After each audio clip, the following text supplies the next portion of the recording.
Hi, and welcome to episode 49 of Feedback. It's our second to last episode of the season.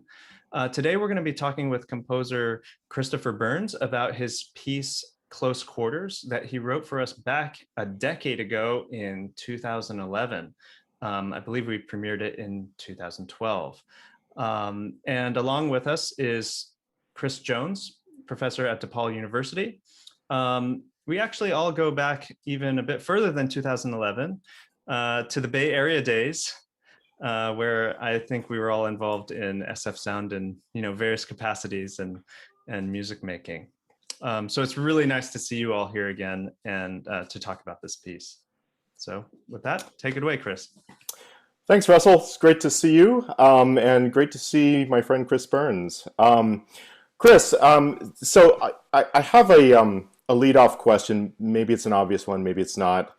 It probably is.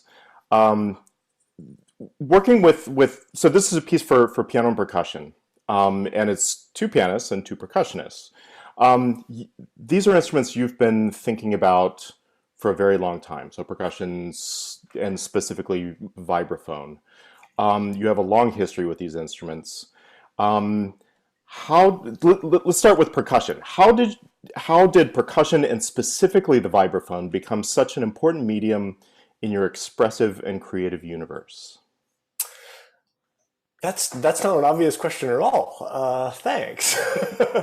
And it's worth stating at the outset here that one of the great things about having Chris Jones here and moderating this is that he helped to premiere Xerox Book, which was a piece for one pianist and one percussionist in 2001. And there's a very clear connection and lineage between Xerox Book and Close Quarters. And so there's a lot of dots getting connected by having the four of us together here talking about this. So how did percussion become so important to me and to my practice, especially with chamber music? I think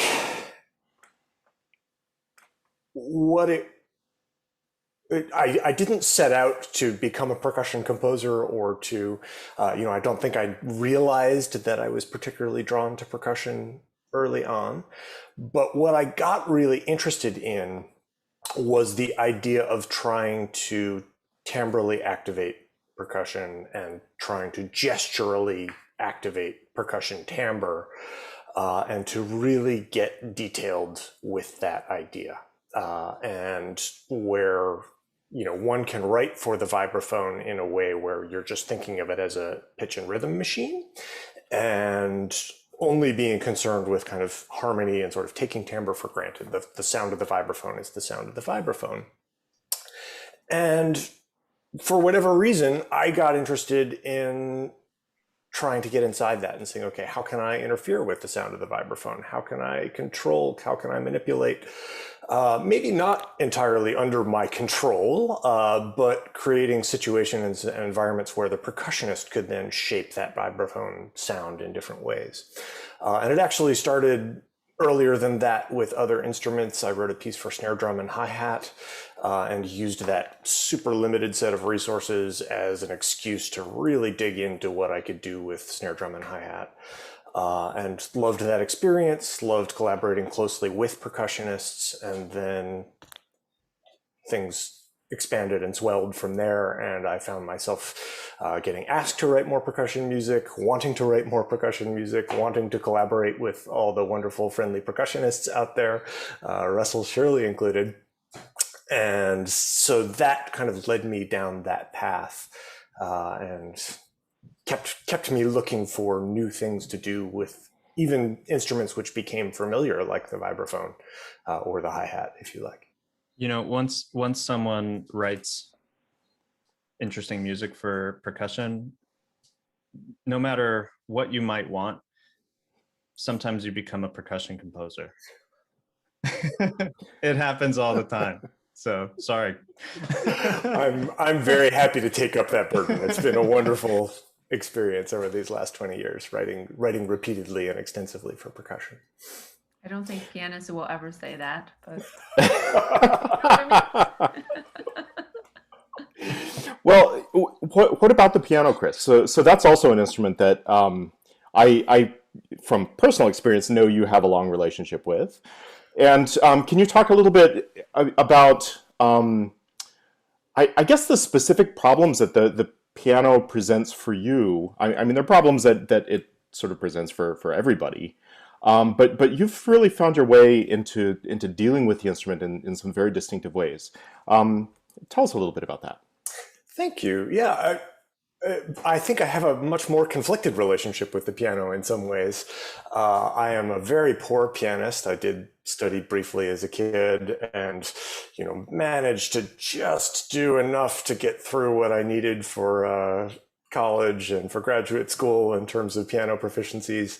But I'm not somebody who's ever been able to sit down at the piano and just reel off an excerpt. I would love to be able to do that in the moments when I've been teaching music theory in a classroom, and I am not that professor. I am not that pianist. Chris, you were actually one of I would say my most important piano teacher, in that you've really helped me to wrap my head around the technique of the instrument, come to grips with what it can and can't do, and to help me navigate some of the repertoire, which I didn't know terribly well. Where many folks who are indoctrinated in the classical traditions, I think the 19th century piano repertoire is a home for a lot of people, and it's an alien territory for me, something I really had to learn about. So writing for piano has sometimes been a struggle for me and a challenge, and I have to very carefully not think about what my hands will do on a piano keyboard, because that's so limiting. I'm really just trying to plunk out, in that way. And so the things that I've looked for and gone to are something that is all over close quarters, for instance, is the idea of differential sustain, playing two notes at the same time, but then releasing one and holding the other. And so trying to activate the sustain and the resonance of the piano in a way that, again, speaks to this idea of making timbre gestural and of, again, getting the piano out of that idea of being a pitch and rhythm machine and into something that speaks to texture and to timbre as well. I think a lot about articulation in that regard, and sometimes ask for, again, sort of differential articulations. Can you play one note tenuto and another note staccato at the same time? I probably drive Ning and Laura and other pianists crazy with requests like that. But trying to play those games with dynamics as well. And then one of the things that I learned in Xerox's book, which has become a piano habit and something which has played out in close quarters in a bunch of ways, is just the idea of kind of smears of grace notes. And that's a sound that I love, and a rhythm and a gesture that to me just illuminates the piano in this really beautiful way, something I get very excited about. So I don't know that I can truly make a timbral or textural connection there, but it's certainly another thing that comes out of pieces like Xerox book.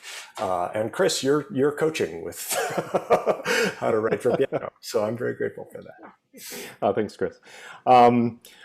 So actually, it's funny that you bring up sort of group piano and things like that, because that's actually exactly what I thought of in the sixth movement, where you have all of the players on one piano, and I thought, they're a group piano class.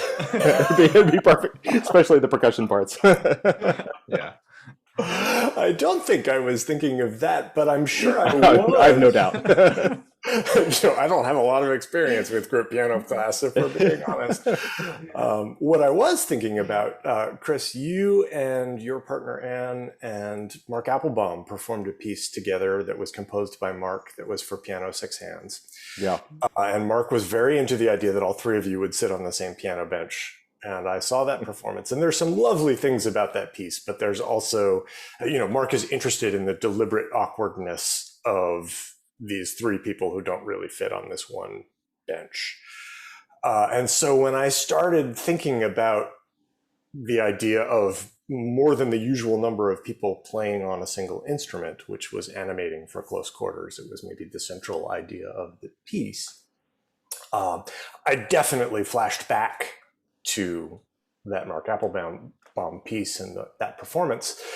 and thought, okay, I actually need a different way to make this happen. I want to have all four musicians playing at the keyboard at one time, but it doesn't make sense to try to assign everybody 2 octaves of the piano keyboard and to make it happen that way. And so the alternate solution that I came to was the idea that Russell and Ian, the percussionists, would be out at the edges of the piano, really playing in a very limited register and playing these kind of one-hand melodies. So it's still piano 6 hands, even though it's 4 musicians. And that doesn't mean that Laura and Ning don't feel crowded and awkward at that moment, but hopefully it's a little bit more breathing room and gives them more register to work with and to really bring the pianism that they bring to the piece. And trying to write relatively simple lines for Russell and Ian with the understanding that they might be pianists more of my level of ability. I make no claims about that one way or the other. But certainly trying to anticipate that possibility. Russell is actually an excellent pianist. What are you talking about? No. I think just this was enough. I can read some notes. The jam sessions with Russell on the pianos were pretty darn good. That's great. Nice. Chris, sort of following up on this idea of uncomfortable spaces, close quarters clearly refers to those obvious limitations, the limitations of having 2 instrumentalists sharing an instrument, which is something that comes back in many different ways in this piece. And it seems like it also offers, especially when expanding this to include the vibraphone and expanding it to include 4 people, it offers some opportunities having to do with the collaborative nature of a 4-handed, or in this case 8-handed, performance. Can you talk a little bit more about how you approach those problems and opportunities in other movements in this piece? Yeah, I mean, I think that was the core and initial impulse for making the piece, was this idea of too many people for an instrument. And Yarnwire had come to Milwaukee, where I was teaching at the time, and given a pair of really beautiful performances. We had a lovely week with them there, and they had played a bunch of 4-hands music, 4-hands piano music as part of that, pieces which only required the one piano. And I think 4-hands piano has always made more sense to me than piano duo, because it explains, they're sort of separate roles. The pianists have individuated responsibilities, whereas in piano duo music, both pianists have access to the whole instrument, and there isn't that kind of differentiation of roles. They can potentially play in perfect unison, subject to the limitations of the piano tuning, I suppose. And so I gravitate towards 4-hands as a way of understanding why there are 2 pianists there and what that might mean. And obviously there's extraordinary piano duo music, so I'm not trying to denigrate that repertoire, but it's easier for me to envision my way into 4-hands. So I was thinking about that 4-hands idea. And then I kind of got excited about that idea of, limited register and control. And the other thing, that came up during that Yarnwire visit to Milwaukee, but that also comes up every time you spend time with percussionists, is schlepping equipment, right? Composers love to have big setups and request lots of complicated percussion needs.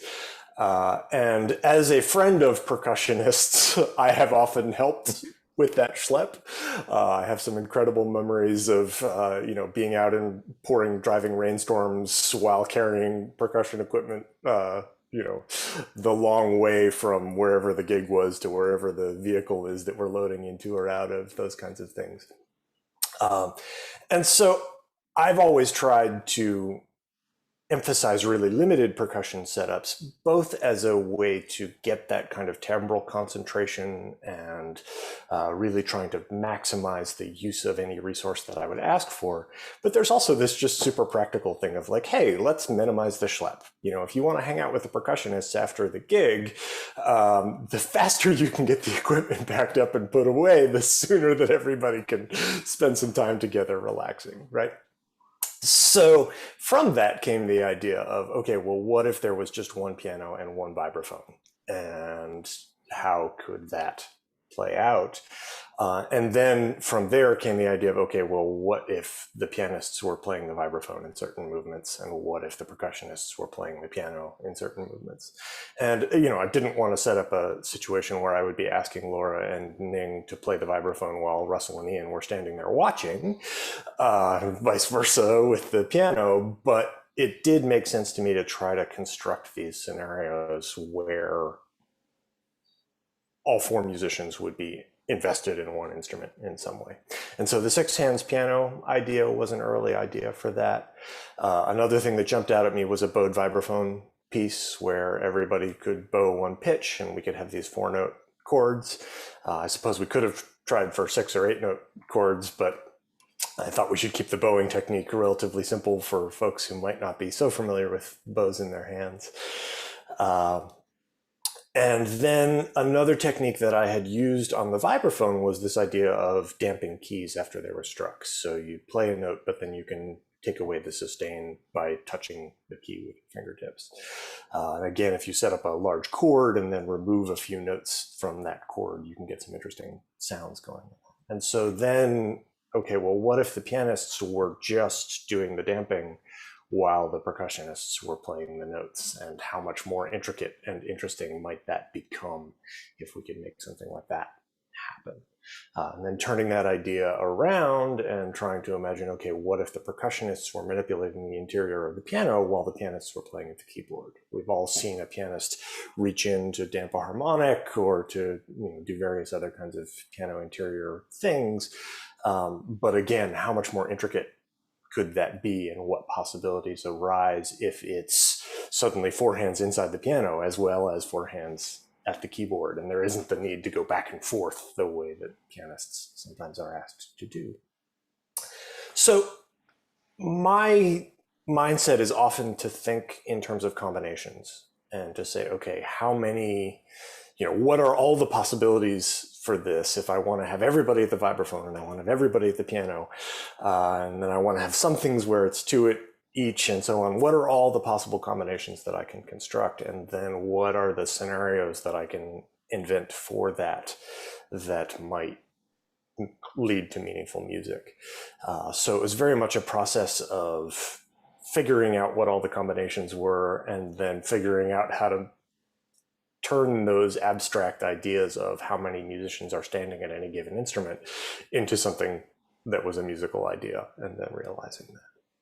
And, you know, I love constraints in general. I've always said that I'm a composer who tries to get away from the blank page. I would rather have limitations that I'm struggling with and grappling with rather than just being free to do anything.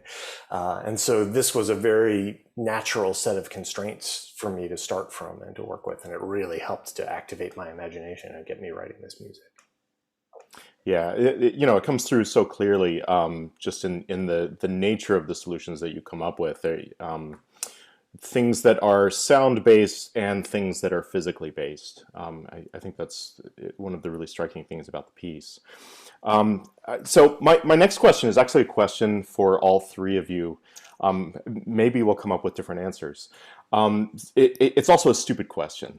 There's no stupid questions. Oh, this one's I like stupid questions. So just to frame that a little bit, what was the most challenging movement for you?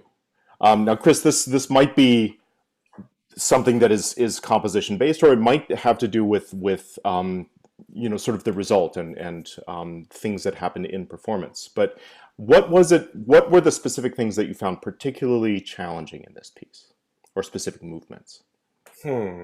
Let me defer to the performers and take a moment to think about that and to recall. I have to cast back to 2011. So Yeah, I have to say, like, Chris, you didn't play, so you didn't have a difficulty.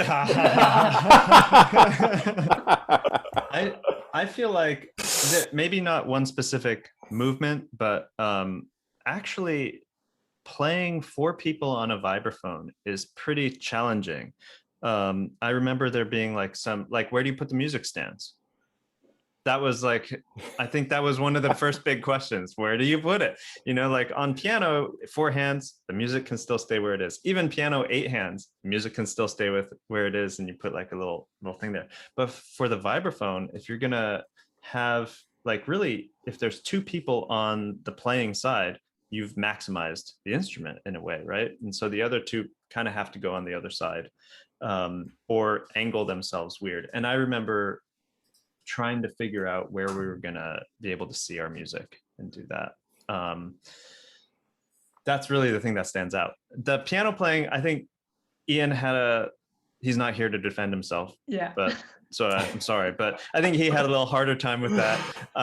For me, it was like, oh, this is cool. I haven't sat at a piano in a decade. Oh, it feels fun. But it wasn't necessarily scary. It was, I think, the setup around the vibes. Yeah, Ian definitely had like, oh, let me practice before, like right before going on stage. Let me practice this. Thing is that right? Chris, what you were going to say something? Russell, the other thing that I remember you telling me at the time, there's a movement where one percussionist stands facing the vibraphone in the normal position, and the other percussionist is across the vibraphone facing in. And my thought was, oh, one performer is going to play the natural keys and the other one is going to play the flats and sharps. And that allows me, rather than having to do the more typical approach of one person takes the lower half of the register and one person takes the upper half, and you try not to have conflicts in the middle, this was kind of a different way of dividing the instrument and setting it up. And I think from a compositional point of view, that worked really well in terms of creating a 4 hands vibraphone music that couldn't have been done a different way. But I didn't think about how difficult it is to stand and read the instrument upside down, essentially. This is something that happens. I remember that too. But this is also something happens that when we play on the inside of the piano, and pitches are written. I don't know if you've ever looked at the inside of a piano. We all have, but like, you don't know what notes what, and you get these intricate things, and you're just like, 3 strings, 2, 1. I don't know what pitch is what. It means nothing. And so, like, having to figure out solutions to reading an instrument and playing it in a new configuration where your brain is just mapped, notes in a specific way. You have to kind of unplug that stuff and put on a different kind of problem solving hat. Absolutely.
I was going to say, I'm going to just take a moment to go down the memory lane, because this trip to Milwaukee and playing Chris's piece was one of my first gigs with Yarn Wire.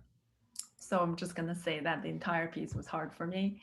Not because that playing is difficult with yarn wire, but it was my first gig. It was going to be sort of the test run of traveling with the band members of yarn wire. And it was my first time getting on the plane with them, going to the hotels and restaurants. I mean, I know them really well because we all went to school together, but it was actually the first time I am put into a professional situations with the three of them. And it turned out to be a fantastic time.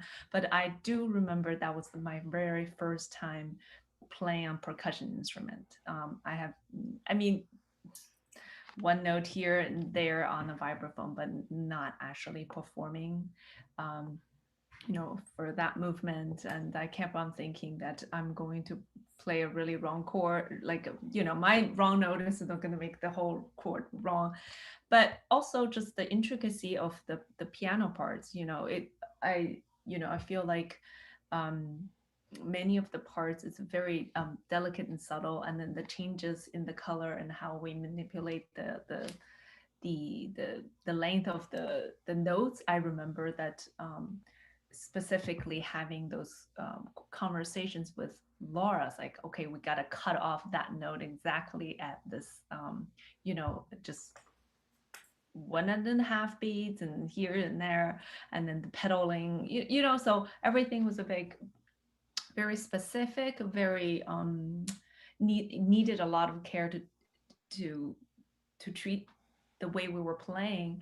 And also just everything was new, the new piece, the new sort of playing partners, and the new trip. And so yeah, that was my memory of this whole experience with Chris and with Yarnwire. First time. I love that. It's like, hey, welcome to the group. Now you're not going to play your instrument. It's perfect. It's so perfect. Yeah. So, Russell, I'm curious, you're talking about that experience of playing inside the piano as well as backwards on the vibraphone. You're now 20 years into your professional career as a percussionist.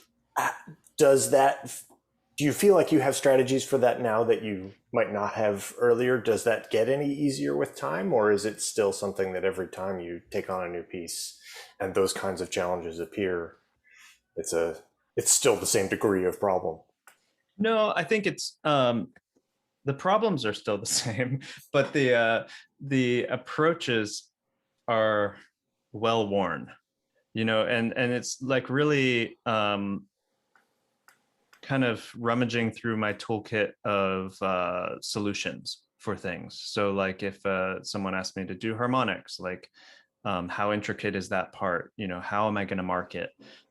Do I use, so I have a bunch of tools now that I can draw on, but at the same time, as composers like to do, every piece is radically different. And so I think it's more of a process now that I feel comfortable with. It's like, okay, this is going to require me to think about how I need to either renotate the piece or kind of traverse it in a certain way. So yeah, I feel like I have a lot of solutions that are possible, but there's no one size fits all for any of this stuff. Actually, for any contemporary music, I have to say, whether it's extended techniques or not, you get a score. And I feel like the first thing that we all do before even practicing it is looking at the landscape of the music and trying to figure out, okay, what is the process of learning this going to be like? Do I have to shed licks? Do I have to learn new implements? Do I have, and that actually takes a significant amount of time. And the faster you can do that, the faster you can actually start playing the piece. So yeah, 10, 20 years in, like figuring out strategies is a big part of it. Yeah, it seems like that's a particularly interesting problem in the context of this project, because you're working with an instrument that is fixed in nature, as opposed to something that is modular and mobile, the way that many percussion setups are. Percussionists have to remap things all the time, but remapping a vibraphone, that's hard, let's see. Chris, as I was listening to this, this piece took me back to a particular movement in Xerox book, and it's the movement where the pianist picks up the flexitone, and there's a flexitone duo with with both players playing the flexitone, which was always a movement that I thought was just wonderful. And part of what was, I think, so compelling about that is the fact that the pianist does pick up this other instrument and plays it at that moment, and the percussionist picks up an instrument that is, I believe it's the only movement that uses that instrument, right? That's right. So it's unique to that that particular movement, a unique sound, and it also creates a moment in the piece that's extremely intimate because those players are sharing that space. I mean, they're playing separate instruments, but it's you know, a sound that's very unified and very sort of close, and it's very soft as well. Are there other ways in which close quarters has connections to Xerox book, or that you see Xerox book as something that was kind of something you learned from and brought into close quarters in a variety of ways? Definitely, yeah. I think there's a couple of ways to think about that. One is, you know, I dodged your question earlier about the difficulty for me, but I'll come back to it here. You know, Ning was talking about the detail in the music, and you know, it looks like precision on the page, and maybe precision isn't my principal concern, but the detail is, right? It's not so much that the rhythms are mechanically perfect as that the sounds that are promised by those rhythmic changes get revealed in some way. And I think when I was writing Xerox book, you know, as a graduate student who was still absorbing an amazing amount of learning and trying to figure out who I wanted to be as a composer, there were moments when I would write those very elaborate details and just kind of trust that, you know, the right thing would come out of it in some way. And I think by the time I got to close quarters a decade later, the difficulty for me was saying, okay, I really want this to be heard. How do I make sure, you know, I'm still a composer who's very interested in dense activity and very energetic rhythms and, you know, the experience of speed, all this kind of stuff. But how do I make sure that these sounds really get heard and that there is just enough time to make that happen? And, you know, I'll leave it to Russell and Ning to say whether they think that worked or not.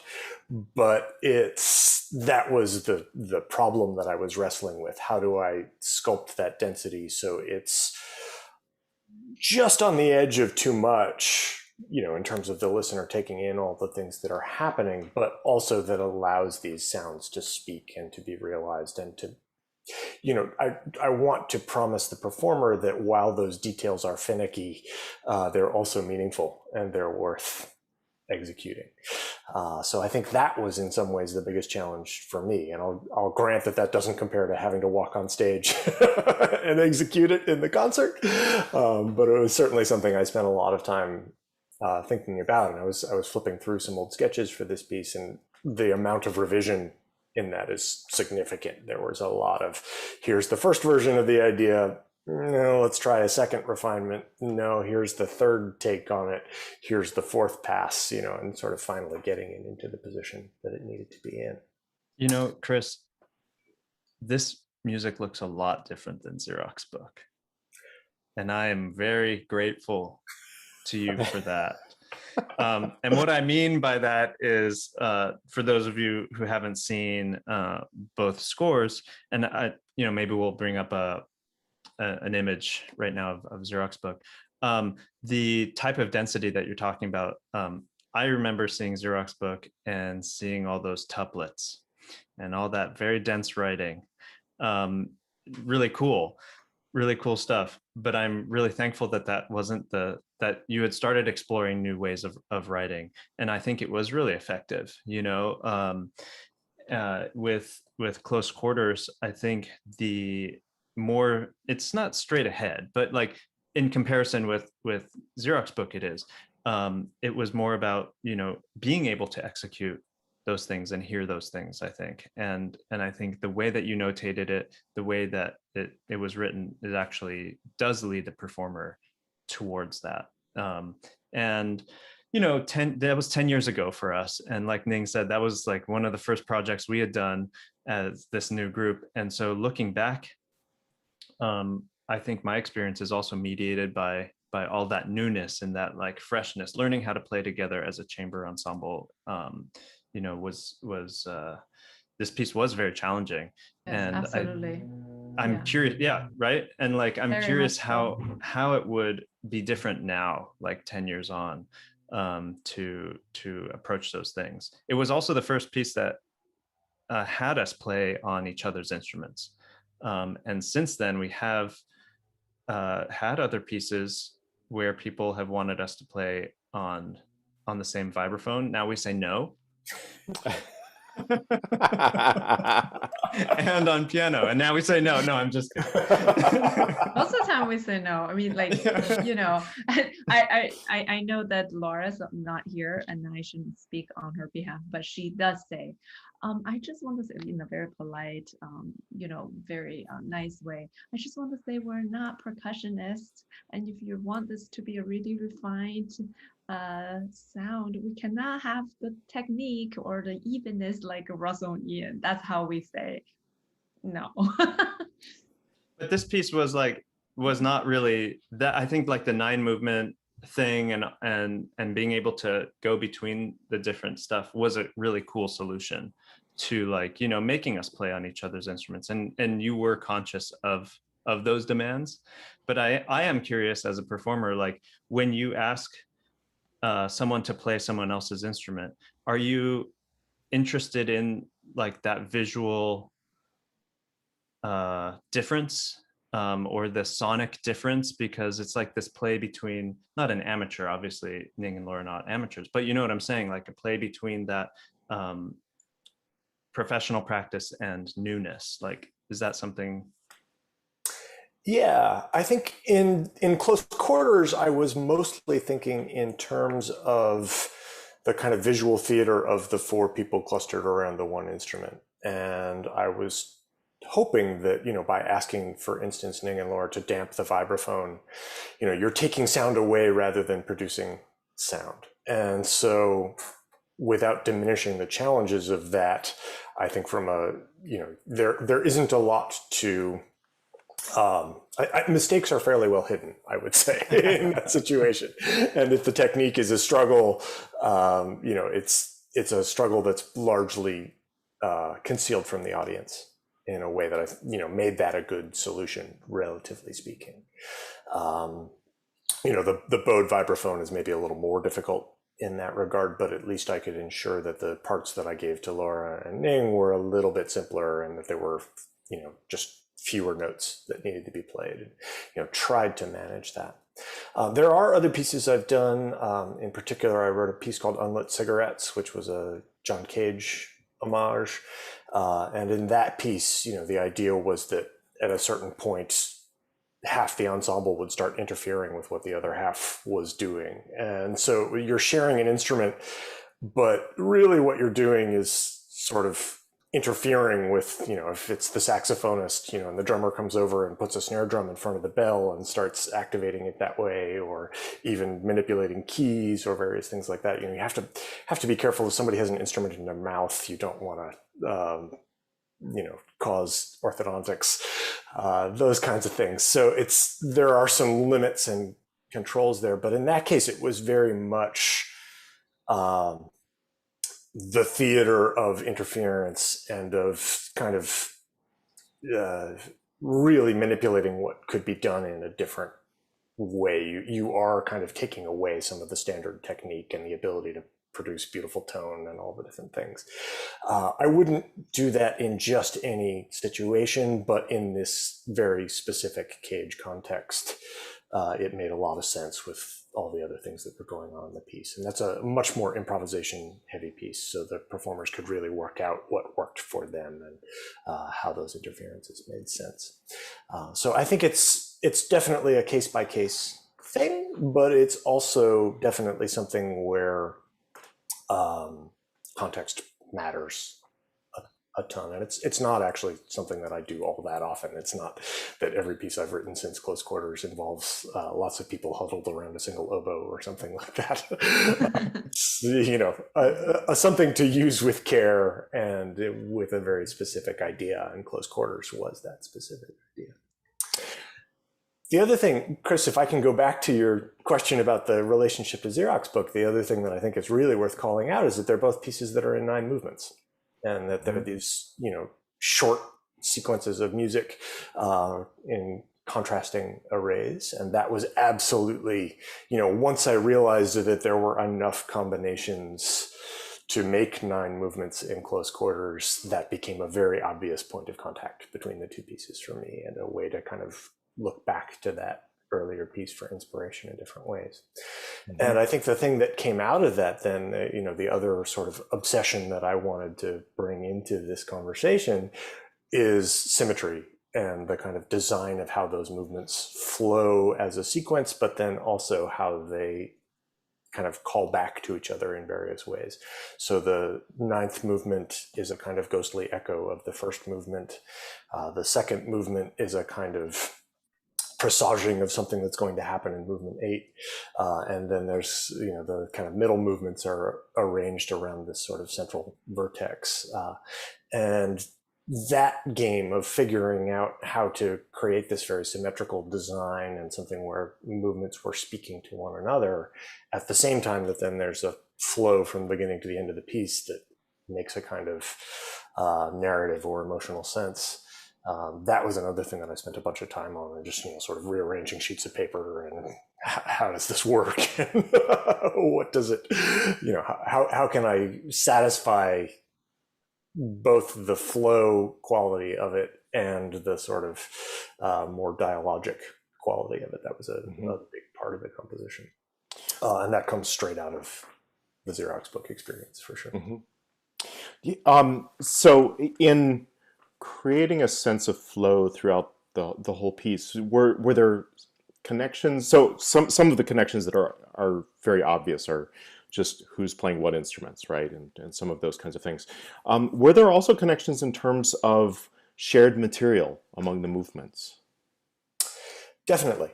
Particularly in those outer movements, the final movement uses the exact same rhythmic structure as the first one, but articulated with a very different set of sounds. And then the second movement is this set of chords, and the 8th movement is composition of a ton of additional material on top of those chords. So the chords become these kinds of landmarks that then there's this very elaborate material that surrounds them. And I'm asking a lot of the listener to think back 6 or 8 movements previous and to hear that those connections are being made. I don't assume that a first-time experiencer would catch all those relationships, but my hope is to reward the person who might listen repeatedly, and to, that there's always more to get and to learn from the piece. So definitely interested in making those connections. In 2021, I might make those connections more obvious than I was inclined to do in 2011, but it's a different time, and I'm a different composer now, for sure. Yeah. Talking about, just the shape of things, one of the things that really strikes me in both in Close Quarters and in Xerox Book is the way that you approach creating very small statements, miniatures. They're so crystalline. Things are so clear, and there's such a sense of on the one hand completion, and on the other hand these things that are they really say what they say and then they get out. Can you talk a little bit about how you approach that, and how you have kept that? I guess the process of doing that as something that is fresh, because it always feels like even though you're kind of dealing with that problem in each movement, it always feels like you're dealing with it a little differently. Thank you. I certainly set out with Close Quarters to, while I was sometimes working on multiple movements at the same time, there was definitely a sense of, okay, this idea is reserved for this movement. And so I'm thinking a lot about processes and trajectories. My former composition students know that trajectory is maybe my favorite word. And so, looking for some path that will carry you through the span of that 60, 75 seconds, whatever it might be. And that could be as simple as a rising pitch contour, or it could be as complicated as some kind of changing rhythmic sequence that undergoes a series of variations. And it's very material dependent, the kind of trajectory that you would use with the bowed vibraphone, where it's all being played in quarter notes and these very simple rhythms, is very different than the kind of thing where I'm writing these squiggly grace note lines at the piano. So I really try to fit the process to the material and then be as imaginative as I can be about unfolding that trajectory with very specific pitch, rhythm, timbre, dynamics, all those kinds of things. And then just, both because I get, bored is not the worst word to use if I'm trying to compose the same way in each one of these movements, but also because I want that sense of variety and diversity, in the sense that while there are many of these things in one piece, if you were hearing the same kind of material 9 times in a row, I think that would likely be a disappointing experience. And so I need to be working on keeping it fresh and keeping it imaginative. And every time a new movement comes, you think, oh, here's a whole nother world that can be opened up by this. With this particular piece, the challenge is, of course, it's just the vibraphone and the piano. And so how do we find a bunch of worlds inside of that? But that's the art of it right there, is seeing those limitations as possibilities.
Yeah. I wanted to add one more thing before we wrap up, and that is, this is one of the handful of pieces I think that have gotten reperformed and maybe even reworked a little bit. If I'm correct, I think Berlin Piano Percussion did this one also in 2014. That's right. Is that right? Yeah. And, we were so terrible about taking pictures back in 2011 that I cannot find any of us, but we're going to put up some pictures of Berlin Piano Percussion working on it, because we didn't really have like the phones on us all the time, live tweeting our every move. Nowadays, every bite has a picture. And also the sound excerpts that we have are also Berlin Piano Percussion, because I am to this date unable to find that premiere that we did, but I'll still dig. But yeah, I mean, you got a chance to work with them as well? I mean, can you speak to revisiting the piece, I guess 2 or 3 years later, and that experience?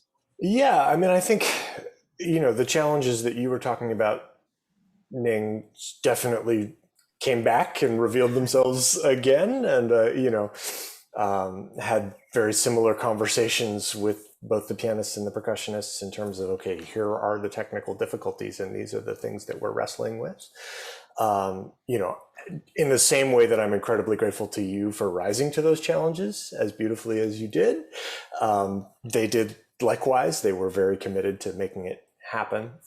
And it was a real gift to me as a composer to be able to write this piece and to know that it would be in Yarnwire's very capable hands, and I could be free to ask for some very challenging and detailed things. And had the same experience with Berlin Piano Percussion, where they really, they saw the score before they ever committed to any kind of performance. They knew what they were getting into and they were up for it. But then, we definitely hashed some stuff out in rehearsal in the way that you do. But they were marvelous to work with. I had a really positive experience with them, and I have incredible memories of that. That was my first time in Berlin, and just really getting to enjoy that city and the incredible cultural marvels that it offers. So yeah, a very positive experience, but also one that's very symmetrical, if I can come back to that word, in terms of, the time spent in the rehearsal room was very similar to the time spent with Yarnwire. Yes. Right. I think we're gonna wrap it up for today. Thank you both so much, Christopher Burns and Chris Jones, for joining us for this, second to last episode of our season. So haven't seen both of you for so long. So hopefully I think we're seeing the light of this tunnel. So hopefully we'll see you both soon.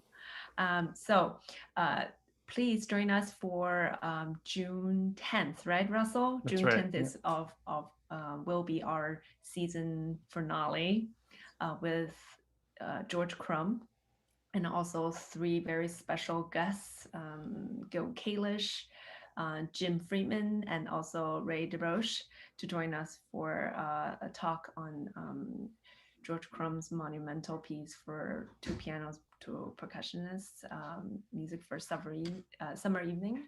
And I hope all of you who are watching this episode to continue to support this project and visit us on patreon.com, where you can become a patron. And we certainly hope that we can continue this series with your help. Thank you so much, and thanks for watching.